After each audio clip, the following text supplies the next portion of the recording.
Hello, hello. Welcome to the Creator Confessionals, Bill. Yeah. How are you doing? I'm good. The energy has me energized. Yes. I feel good. We obviously know each other from Yes, LinkedIn, but for people that don't know who you are, So, Keith Benjies, I run strategy for Linqia, which is a very large influencer marketing agency. I also co-host the Creator Economy Live podcast, Yes. so everybody check it out. We did a nice live recording today, which was a lot of fun. So it's good to be here. It's good to be in the community. what are some things that are really exciting you about the creator economy today? God, I think it's almost a double-edged sword. One, what excites me is it's still so small. I know we talk about how big it is, how much it's growing, all that Yeah, stuff, but and it's it's still small. so Yeah. we're in inning one. Yeah. So that's really exciting. The fact that we're all here, it's feel like it's grown exponentially over the last few years, and yet we still have, 90+% of the marketing pie to go capture. Literally. So it just feels like a lot more attention is being paid, but so much more opportunity is still. Yeah. Yeah, it's interesting because I feel like the creator economy, how we talk about it now, is very reminiscent of like social media in its early infancy. 100%. And obviously there's like a lot of overlap, but to see like when I was started in 2013 where brands were like, what's the ROI of social, constantly yelling at you. And now brands are like, have fully embraced it for the most part, have fully embraced it. I feel like creator economy is like kind of moving in that same space. Yeah. And even though there is a lot of overlap, like I'm curious, like what are some of the things that you feel like is really going to take the creator economy to the next level? Median measure is the two things. So if you spend, we'll just make up some round numbers. If you spend $1 million on influencer marketing as a brand, you're probably spending $50 to $100 million on paid media. Mm-hmm. Until brands get better at showing the impact the million has on the 50 to 100, you're still this tiny little thing happening on the side. So I think the media game of proving media effectiveness is a huge part of the value equation. And then just measure it, tying into MMM tracking. Most brands use some kind of MMM or detailed integrated measurement. So the more we can show influencers line item, performing well on ROAS, beating media expectations, helping CTV ads do better, OLB ads do better, that's where the bigger unlock is going to come. So it's all coming. We're in a crawl, walk, run stage. Some brands are walking, some are running, but most are crawling. So there's so much opportunity, but it's meaty. I want to hear your perspective on this though, because in some conversations I've had with influencer marketing professionals, some of them are just like, sometimes the partnerships are just vibes. And that is okay. It doesn't necessarily need to result in anything. What do you feel about that?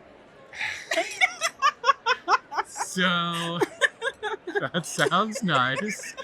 That's cute. Yeah, it's cute. Listen, we have business metrics we have to hit. Listen, there's no good way today or really effective way to show relevance as a metric. And that's what we're missing. But what's the old adage? 50% of my marketing works. The trouble is I don't know which 50% is. That's not unique to influence marketing. That's a quote from probably the 20s or 30s. Early ads. So it's one of those where this isn't a unique challenge. Vibes are good. I mean, the brand DNA should match the creator DNA. And if there's good, just like a human relationship, if there are good feelings and good vibes and everyone jives, like that does usually lead to better work. But the big thing is relevance to me. I think cultural relevance dictates brand value. Like it's really hard to be a growing brand without having cultural relevance.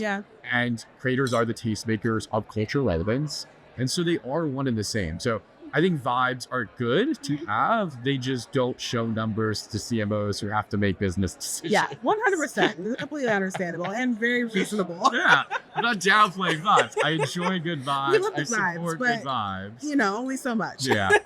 Numbers talk. So when we look at partnerships between creators and brands, and obviously the influencer marketing or social media professionals are the ones that are kind of fostering those brand relationships, do you feel like the onus is more on the creator or influencer, or the influencer social professional to showcase those results, or both? I think it's both. They both have to understand the business case for what they're doing. Like there needs to be more empathy on both sides, is my opinion. I think there's too much of creators saying, you don't understand how much work this is and how much I pour into this. And, a one-off program isn't going to do well as multiple program or ambassadorship. And that's all well and good. But then you have brands who have to deliver results who are saying, that's fantastic, but I have to show actual performance metrics. And if I want to do a whole year with you, that's going to cost a lot more. And that means I can't do as many. So now I'm betting more of the house on just the select few people, and that puts even more pressure on performance. So I think the more they understand each other and the situations they're both in, the better the results will be. So I don't think it's one side or the other, but I do think they need to start focusing more on singular things. Yeah. Instead of, you need to be everything. I need to see great content, and I also need to see good brand equity, and I need you to drive results and performance from a conversion standpoint. Yeah. It doesn't work. So both have to hold each other accountable more. And I think oftentimes in life, the person who has the check is the louder voice, so creators shy away. Yeah. But I love nothing more than a creator being like, I love your brief. Mm-hmm. It's not going to work for my audience exactly as it's written. Can I give you some ways in 100%. that's going to work much better? I'm not going to be insulted. The creators are not going to be insulted. Yeah.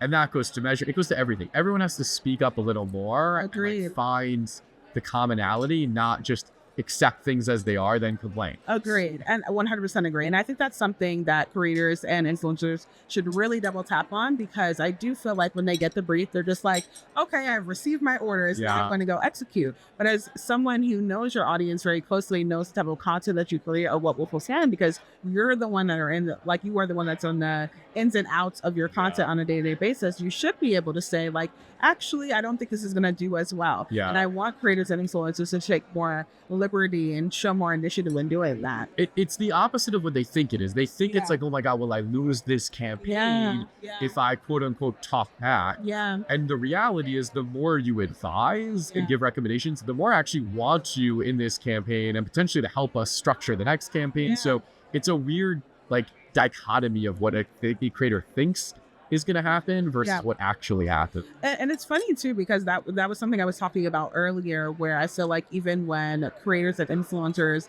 approach brands, they get so excited about the idea of a partnership, but they won't even know in what capacity they want to partner with the brand. And that's actually really unfortunate, because I'm like, if you're going to pitch a brand, like, do you understand their product? Do you understand their service? Do you understand how you might want to work with them? Like, they're waiting for the brand to make all the decisions, and I feel like that really puts them at a disadvantage. Yeah. It's drilling in a little deeper. Just be super curious. The question is, what do you really want to accomplish? Yeah. Oh, I really want to build virality. What does that mean to you? Like, what would virality be? Is this about my post getting like a ton of impressions? Is this about people sending it like crazy? Is this more about, if you put paid dollars into it, does it perform really well? And like, what is it? Like, tell me more. Tell me. Just keep saying, tell me more, until you feel like I know what I need to do to get them their ultimate intention. Or sometimes they're delusional. It's never going to happen. Either I walk where I still take the deal. Yeah, sometimes delusion is there.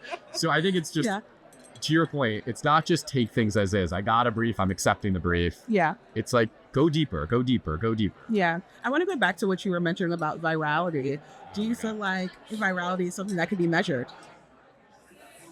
So I think virality is something that can be measured. I think it has a few elements to it. So there's organic virality, is how much are we fueling the social conversation and how much are we impacting the social conversation. So as a brand, I can either join moments and kind of not hijack, but join the conversation that is viral, and then just kind of steal some of the impressions and awareness from it. Or I could try to start moments, which is obviously much, much harder. Yeah, 100%. But I think you could say, what is my goal here? Am I just trying to kind of cut through the noise? Am I trying to start moments? So there are ways to measure how much more of the social conversation did we get that we deserve. So there's an earned component. Yeah. I would just argue, though, that conceptually, that's more on the brand than the creator to build a quote-unquote campaign that is so well rooted in something that is in itself earned. You look at like what Elf does with everything, every partnership really they do, the Liquid Death partnership, the Chipotle partnership.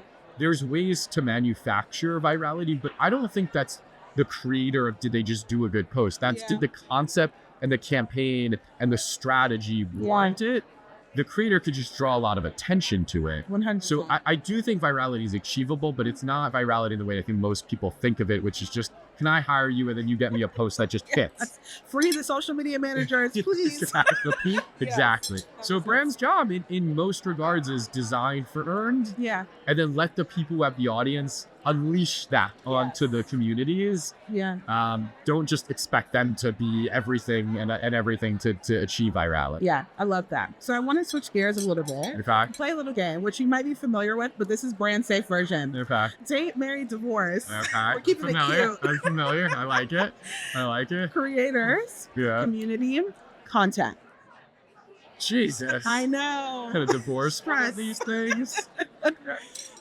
Um, Date, marry, divorce. in a Creators, terrible community situation. content. I know. I want the Um, team.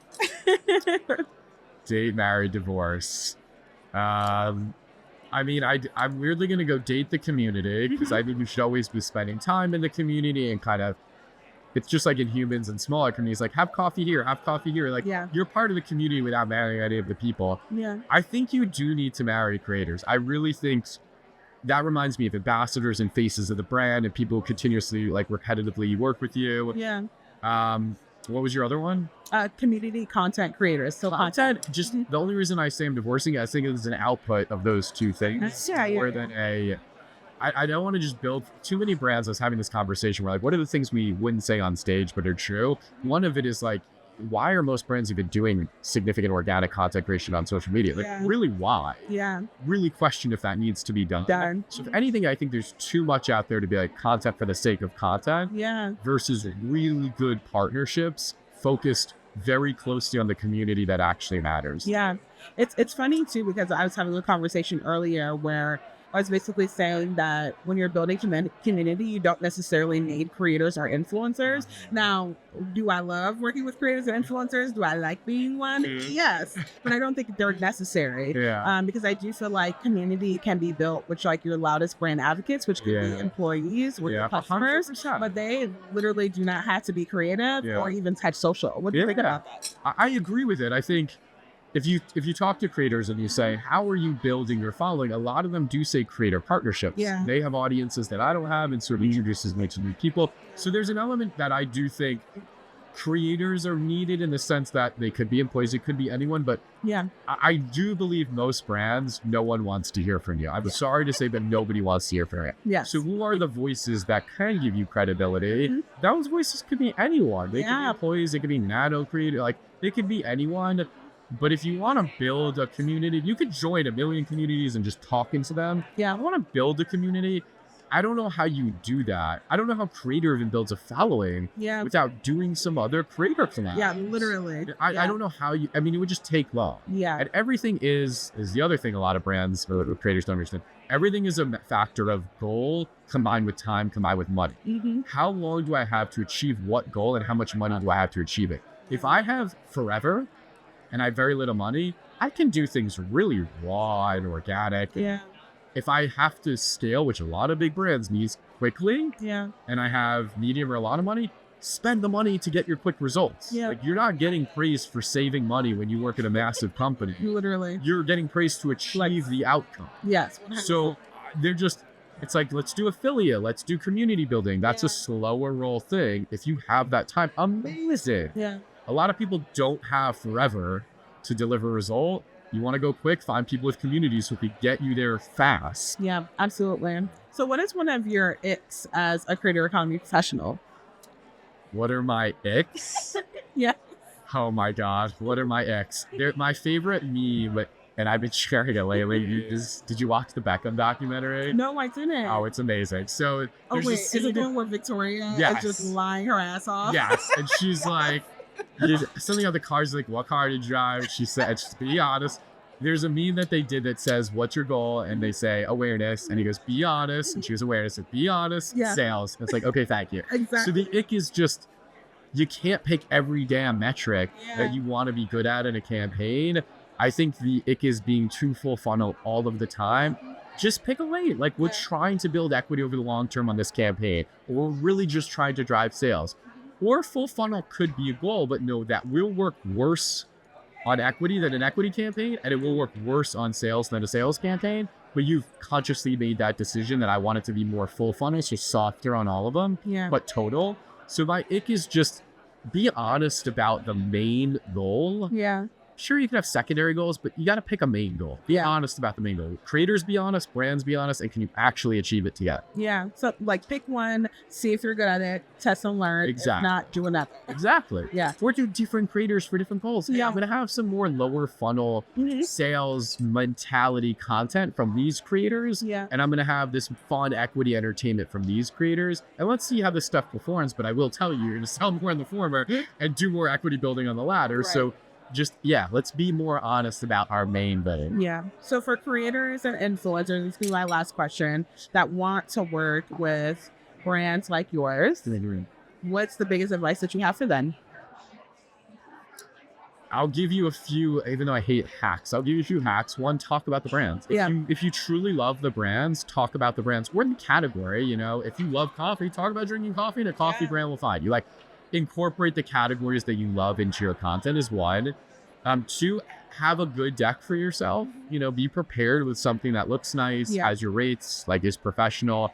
And three is DM. Don't be afraid to DM. Tell a brand you love them, and tag a brand, and just shoot your shot. There's no reason to not shoot your shot. I think, again, the fear of what could happen on the other side is way greater than the reality. Yeah. Even if you don't get the partnership, the brand's going to be like, wow, I'm so honored. I'm flattered. Yeah. Two, hey, John, Jill over there, can we make sure we add this person to just a list next time? Yeah, something? absolutely. Just shoot your shot. Yeah. Always shoot. And just because it's not happening in the moment, doesn't mean it will happen later.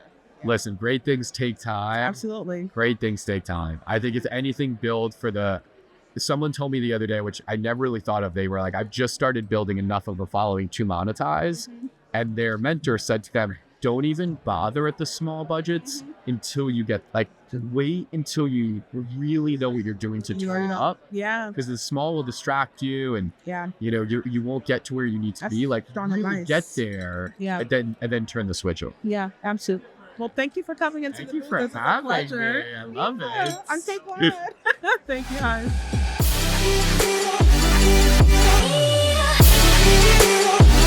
Yeah.